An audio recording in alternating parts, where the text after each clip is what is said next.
Everyone, let's quickly wrap up August.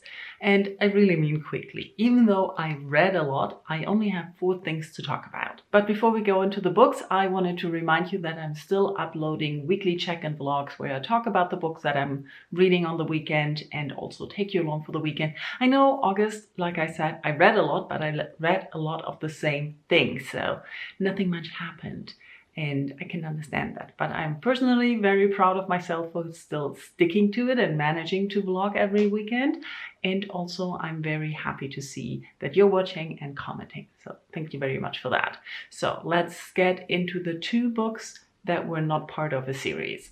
The first one is a novella, The River Has Roots. The audiobook also has a preview for a short story collection. So it's basically a novella and a short story. And I really enjoyed the writing style of the author. The book really was fairy tale-esque and the short story also felt like a fairy tale. The novella is about 2 sisters who run their family business of picking willows. They do things with willows and they live along this river, and across this river, there are 2 trees that are apparently leaning on each other, and they're called the professors. And there's a lot of talk about that the river has some magic, and the magic is rooted in grammar. Sort of like that. The story is about those 2 sisters, but also about one sister falling in love with someone else from a magical country that is alongside the world they live in or their city, but not always, and things happen. I really enjoyed this, even though it is very confusing. I have to say, I probably would recommend reading the synopsis before you go into it, because I went into the book blind, and even though I enjoyed the writing from the beginning and the narration of the audiobook is amazing, I actually recommend the audiobook. It was still very confusing of what was going on. But the more you listened, the more you understood what was happening and really enjoyed it. And the short story was about a young man going to a witch to help him fix the hole in his bag. What he doesn't know is that there were lost memories, and the witch is giving him back his memories, and he has to confront himself and his life, looking at the things that he did from a different perspective and not feeling so good about himself anymore. Really enjoyed that. The other standalone I listened to was The Monstrous Mrs. May, and this is a story of 4 young Asian American women in the late 1950s in Los Angeles. They all move together into an apartment and they have things they want, either jobs, career, or different aspirations. But life is hard and they struggle, and there is a magic system that is basically warned about. It sounds a little bit like voodoo, but the 4 women get lured into trying it out and making sacrifices to get what they want.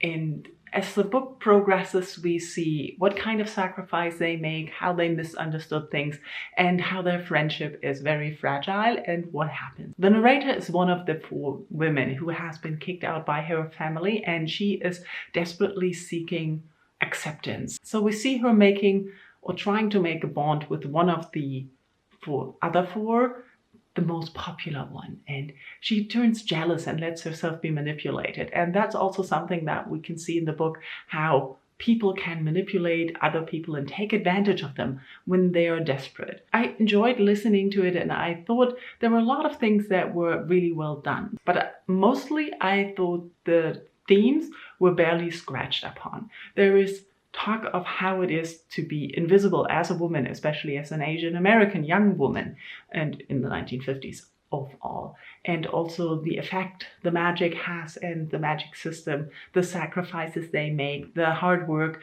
and what society expects of you. All of these things are mentioned and scratched upon, but not going very deeply. Overall, it was an entertaining listen. I liked the audiobook, but I must admit, I sped it up faster and faster on the day I was listening to it.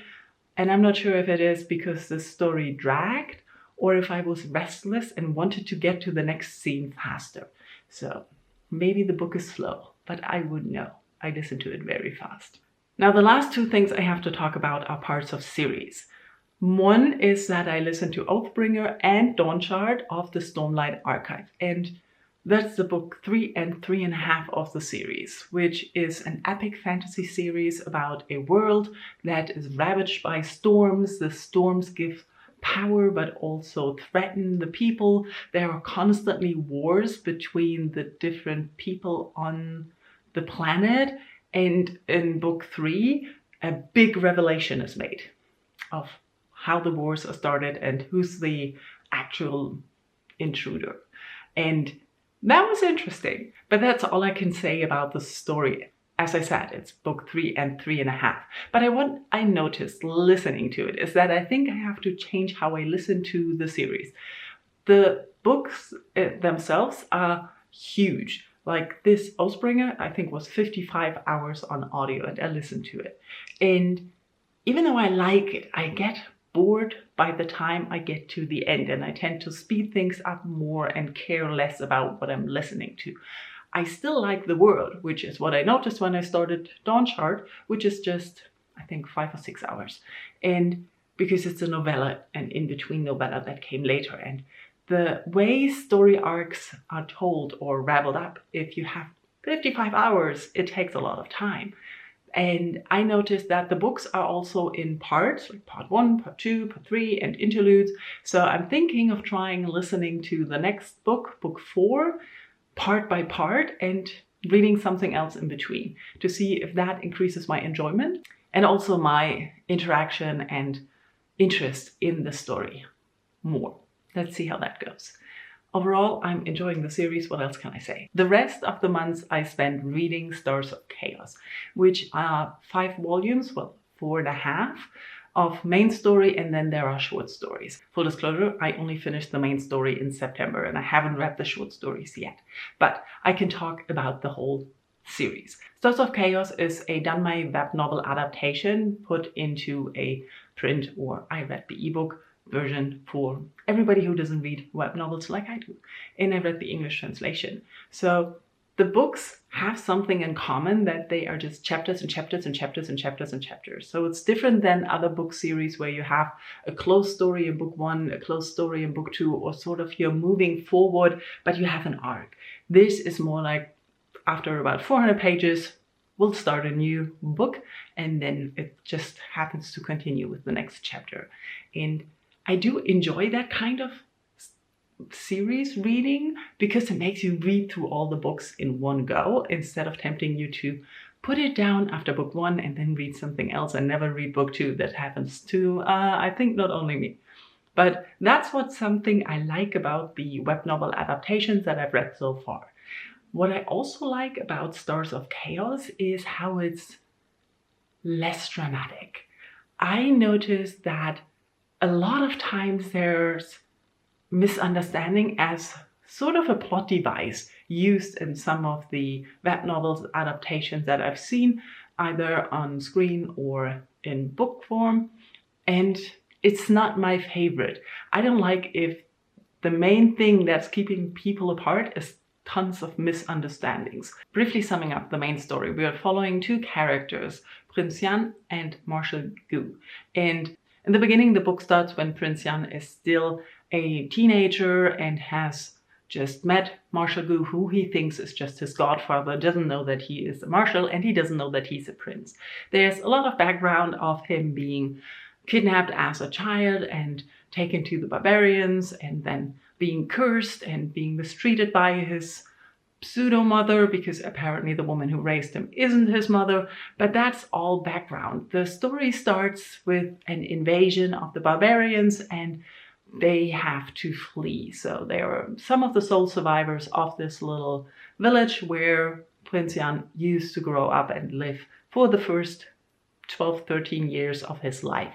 And then he gets brought to the capital where he's told that he is the prince, the 4th prince, the lost prince, and the son of the emperor. He doesn't really believe it, but the emperor pretty much dies the next day and one of his older brothers becomes the emperor. And that's what we're following. The ruling time of this emperor, his older brother, and what happens to the country. There's a lot of rebellion, there is war, and other things that are threatening the peace in the country. And that's about the next 10 years or so that is happening. What's also happening is that we are following Prince Jan and Marshal Gu and their relationship. As I mentioned, when they meet, Prince Jan is just a teenager and he thinks Marshal Gu is his godson, mostly because he saved him from wolves. And in that village, if you don't have money to pay back things, then you just become the godson of someone. And as time progresses, Prince Jan falls in love with Marshal Gu, and over time, things also progress. And Marshal Gu starts to have feeling for him. And this is not a surprise, it's a Dunmai novel. I am not really averse this type of age difference. It might put off a lot of people, but their relationship basically begins when they're both grown-ups, and there's, I think, 7 years of difference between them. So it's not a grooming a teenager situation, so I don't mind that much. But it is what it is. What I really like about this series is that the relationship, the two characters end up being pretty honest with themselves and each other all the time. Even though you feel that when things start and the feelings that the young man has for his godfather start to show up, he's confused. But at some point when they meet after a few years where they didn't have any contact and both are grown-ups, then he's not making it a secret and there's not a lot of misunderstandings, but it's just outspoken, forward. I like you, do with it whatever you want. And this is something refreshing after being stuck in other series where you just basically strung along with misunderstandings and mishaps that just seem so artificial. So the whole series basically concentrates on the development of their relationship and the events in the country. And it's a lot of intrigue, political upheaval, corruption, and fighting and wars and separation for the two lovers. But overall, I really enjoyed this series and found it very captivating. Another bonus point is that it is a steampunk series, so you have a lot of gadgets and little machines that are spiced throughout the novel. I like that. And that was it. That was my August. Like I said, I read a lot, but not a lot to talk about. Let me know in comments how your August was. Did you read any of the book that I talked about? How are you about series when the big books? How do you read them? Or do you also like the opportunity to fly through a whole series in one go? Just let me know in comments. And thank you for watching. Bye bye.